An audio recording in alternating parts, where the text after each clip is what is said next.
Passos para medição. Conectar as pontas de prova nos devidos bornes do multímetro. Ponta de prova preta, borne com.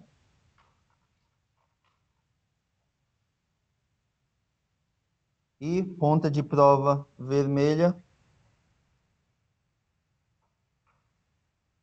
nesse carinha aqui que vai ter o sinal da tensão e da resistência. Ou seja, que ele está falando que quando eu quiser medir o comum, beleza, tanto para resistência quanto para tensão, vou colocar o preto aqui, ele é comum.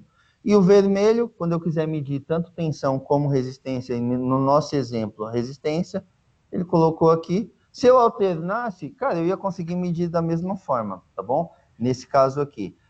Mas geralmente a gente segue um padrão, porque se a gente for medir um tipo de, por exemplo, tensão contínua, em que aí tem polaridade, se você inverter aqui, você vai inverter sua leitura. Mas aí, basicamente, colocou aqui, agora eu vou passo a passo para medição. É sempre importante testar o multímetro, né? Ajustar na escala de resistência e unir as duas pontas de prova.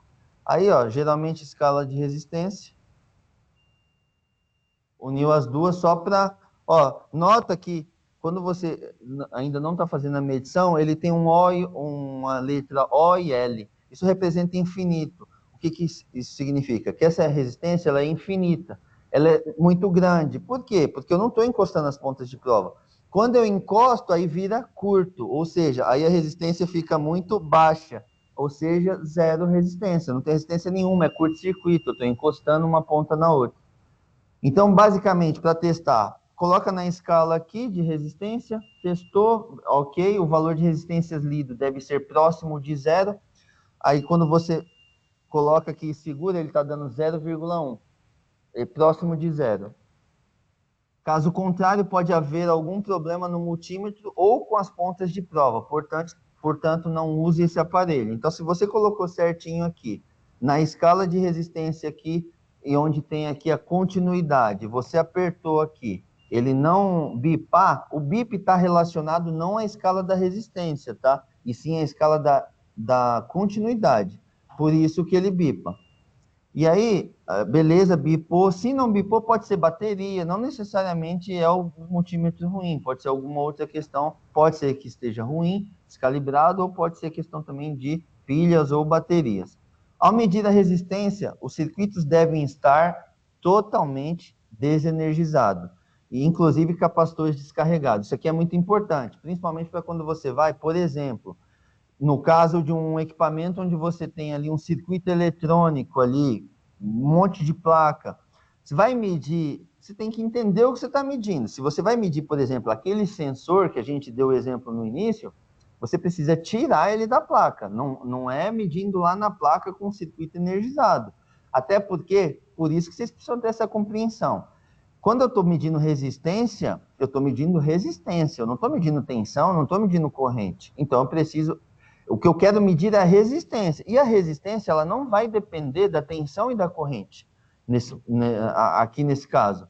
Então, por isso que eu vou tirar o instrumento. E se eu estiver medindo um circuito, ou seja, eu quero, por exemplo, eu estou com um split que eu tenho lá a comunicação dele lá, e aí você chega no condensador, você quer saber quem é quem, você quer fazer um teste de continuidade para ver se o cabo está chegando lá. Você não vai medir no equipamento, você vai medir só o cabo, porque a continuidade é isso, ó. O foco da continuidade é entender se está havendo curto-circuito.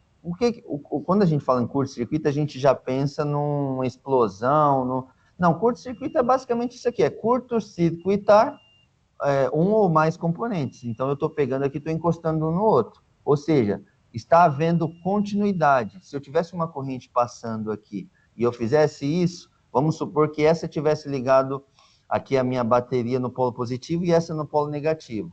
E aí, se eu fizer isso, é curto, né? Porque aí eu estou fechando o curto, positivo com negativo. Mas vamos supor que eu tivesse uma carga, uma pilha, uma lâmpada, né?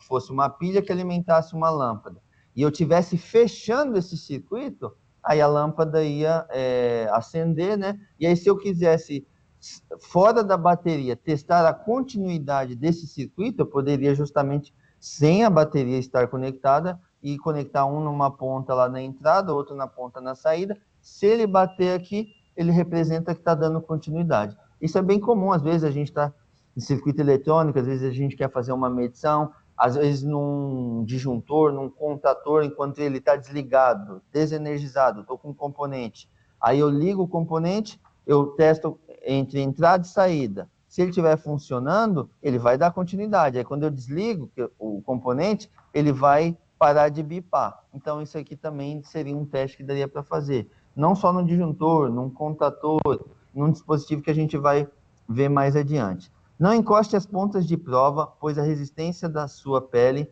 não encoste nas pontas de prova. Então, quando eu estiver medindo, eu não posso ficar tocando aqui. Então, sempre só medir e tocando aqui com as pontas de prova aquilo que você pretende medir. Se colocar o seu dedo, contato com a sua pele, você vai alterar a resistência lá, porque a nossa pele tem resistência.